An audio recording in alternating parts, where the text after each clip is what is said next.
Čau! Nāc iekšā. Taisīs kafiju?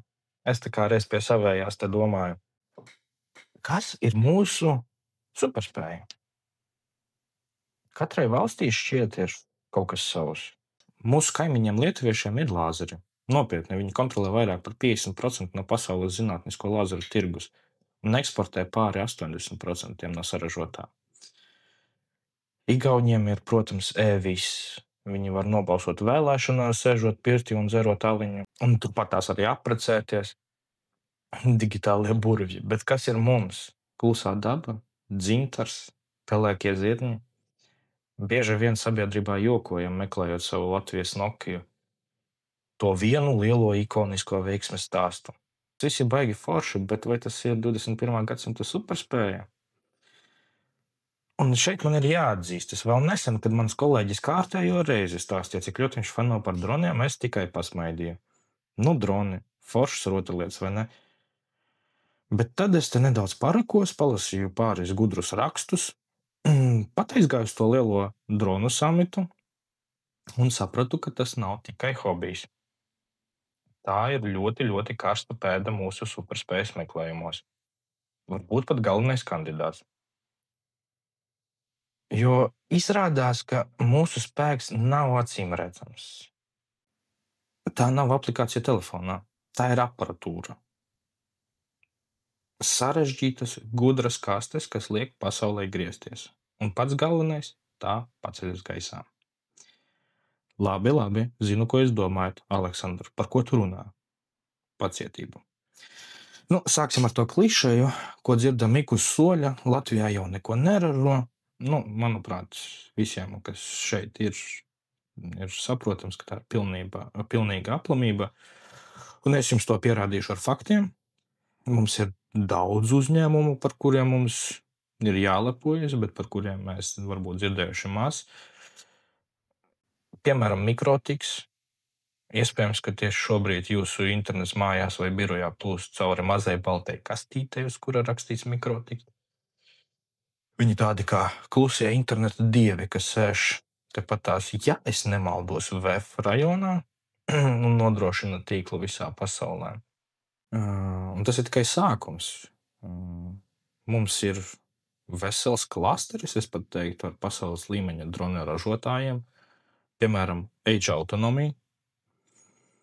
Iespējams, ka šo nosaukumu dzirdat pirmo reizi, bet šos pasaules līmeņa dronus, kas pierādījuši te pat Ukrainā un tiek izmantot ASV armijā, būvē tepat tās pie mums.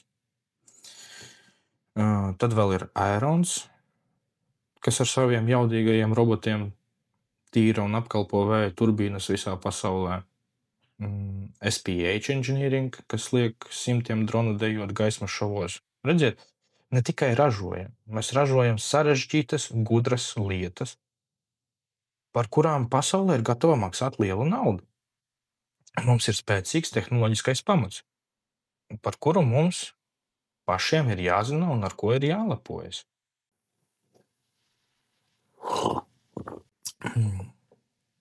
Kāpēc tieši droni? Un te mēs nonākam pie lietas būtības. Droni tā nav tikai bērnu rotaļlieta, ko palaist Jāņos virs ugunskura. Tā ir nākotnes tehnoloģija. Un izrādās, ka tas ir ideālais punkts, kur mēs mūsu pašu Latvijas superspējas satiekas. Padomājiet paši. Drons ir kā tehnoloģiju cielaviņa.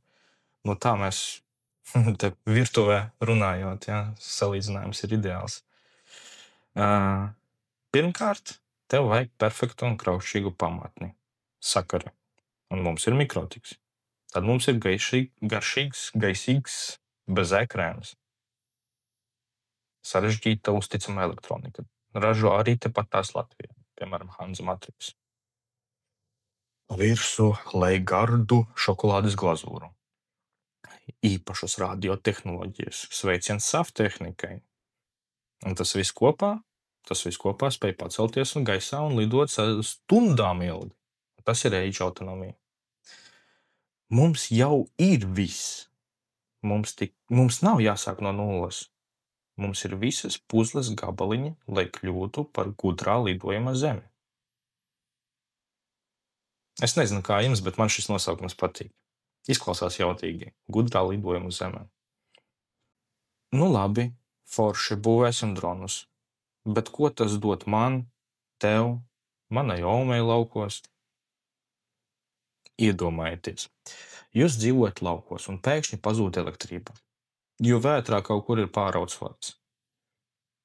Vīri stundām ilgi braukā ar džipu pa dubļiem, meklē bojājumu.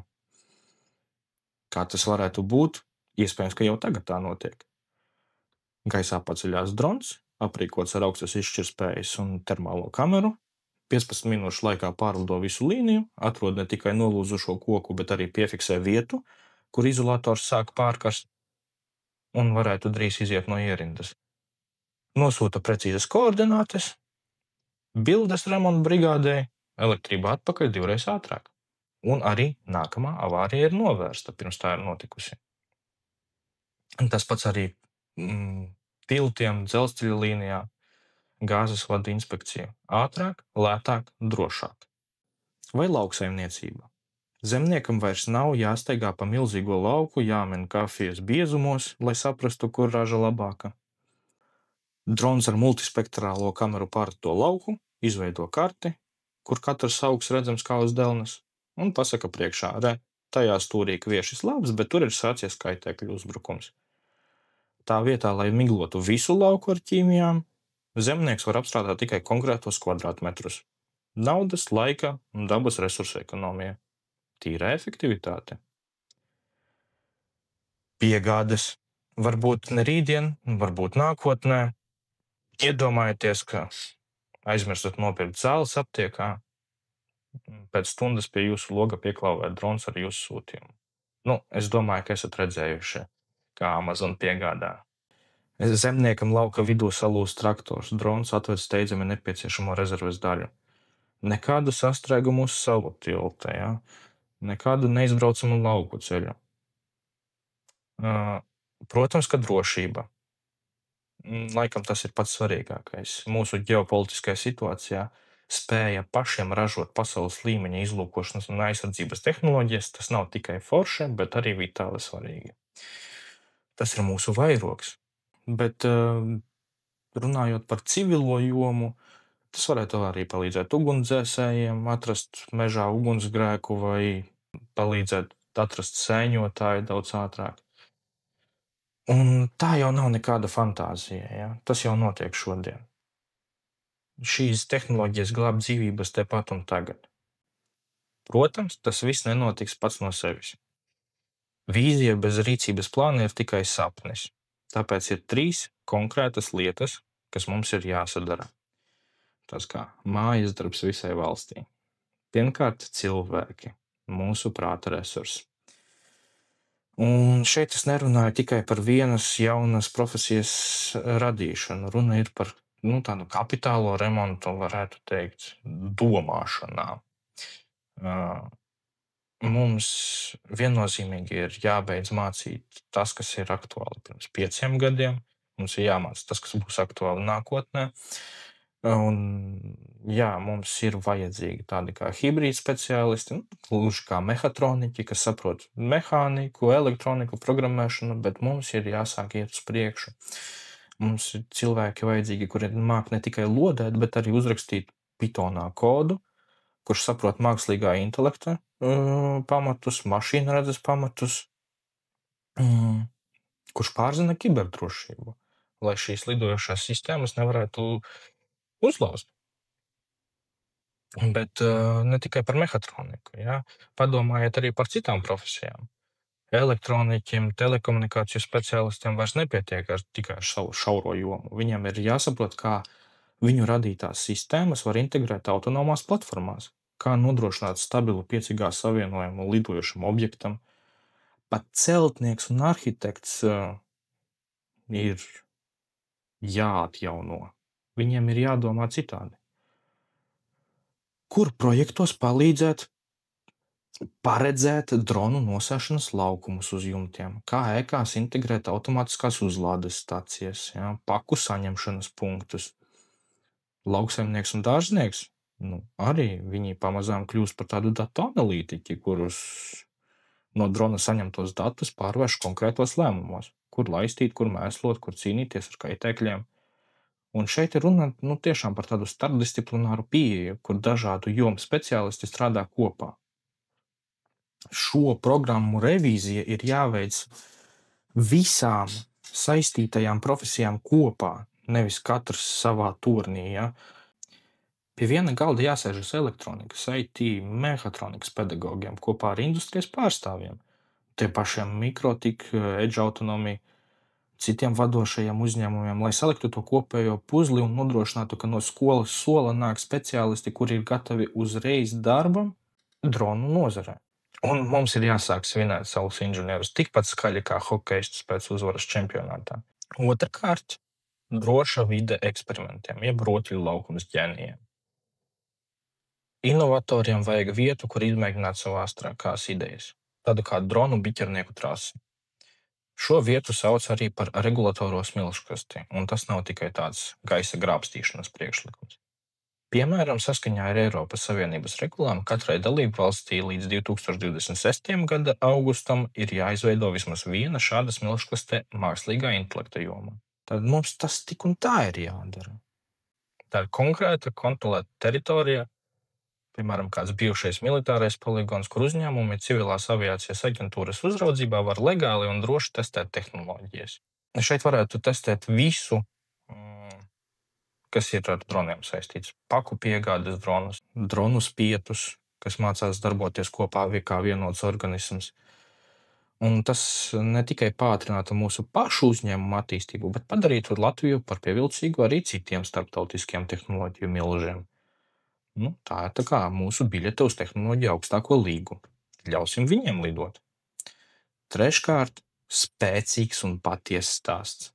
Mums ir jāiemācās lepoties ar sevi, skaļi un ar pārliecību.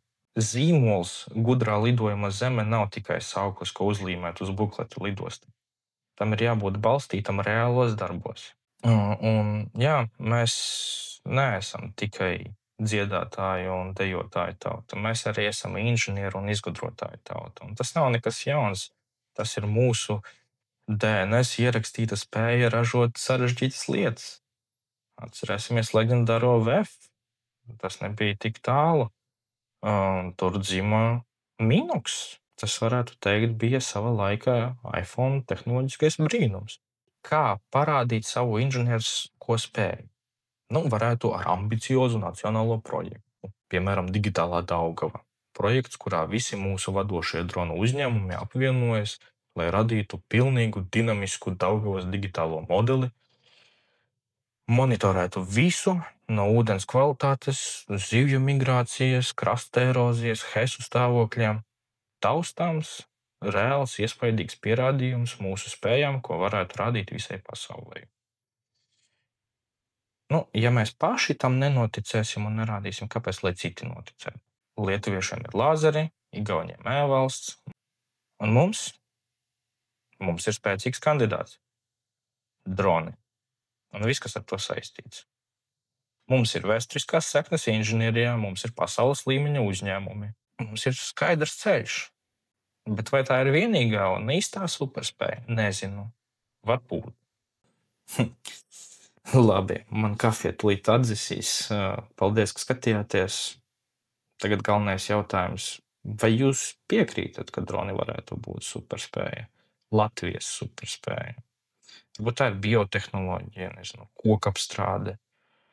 Varbūt tas ir kaut kas cits. Ierakstiet savas domas komentāros.